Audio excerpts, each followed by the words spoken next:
চলে এলাম নতুন একটা ভিডিও নিয়ে তোমাদের সাথে। আজকের ব্লগটা হচ্ছে চৈত্র মেলা নিয়ে। তো আমি আর মা যাচ্ছি চৈত্র মেলায়, তো তোমরা দেখতে থাকো, তোমাদের কীরকম লাগে লাইক কমেন্ট শেয়ার করে জানিয়ে দিও। চলো দেখতে থাকো।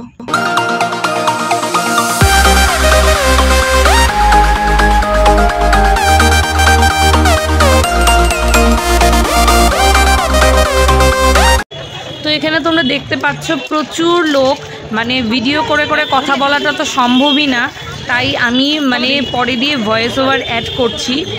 এত ভিড়, এত গরম, মানে আমার তো ভালোই লাগছিল না, আর শরীরটাও আমার ভালো না, তাই আমি মানে পরে ভয়েস ওভারটা অ্যাড করছি। তো তোমরা দেখতে থাকো ব্লগটা, আশা করি তোমাদের ভালোই লাগবে।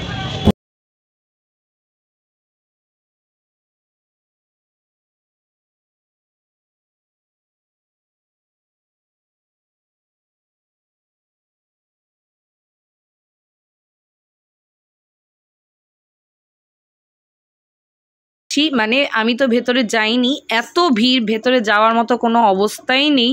যেই যাবে সে তার অসুস্থতা হওয়ার পুরো চান্স আছে, তাই আমি ভেতরে যাইনি। তোমাদেরকে জাস্ট আমি যেহেতু গেছি ভিডিওতে আমি দেখানোর চেষ্টা করছি। তোমরা দেখো কি অবস্থা, কি ভিড়। তো দেখতে দেখতে দুপুর গড়িয়ে অলরেডি সন্ধ্যা হয়ে গেছে, তোমরা দেখতে পাচ্ছ। তখনও এত ভিড়, আর রাত্রেবেলা ভিড়টা আরও অনেকটাই বেড়ে যায়। এই যে মা সামনে হাঁটছে, তখন অলরেডি আমরা বাড়ি চলে আসছি, মানে আমি আর পারছিলাম না। আমার এর দুদিন আগে আমি এমনিও হসপিটালাইজ ছিলাম, আর গরমটাও অতিরিক্ত। আমি বলেছি আমার দ্বারা আর হবে না, চলো তাড়াতাড়ি বাড়িতে, মানে সহ্য করার মতো না।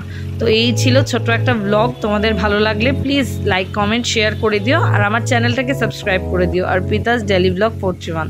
তো চলো দেখতে থাকো।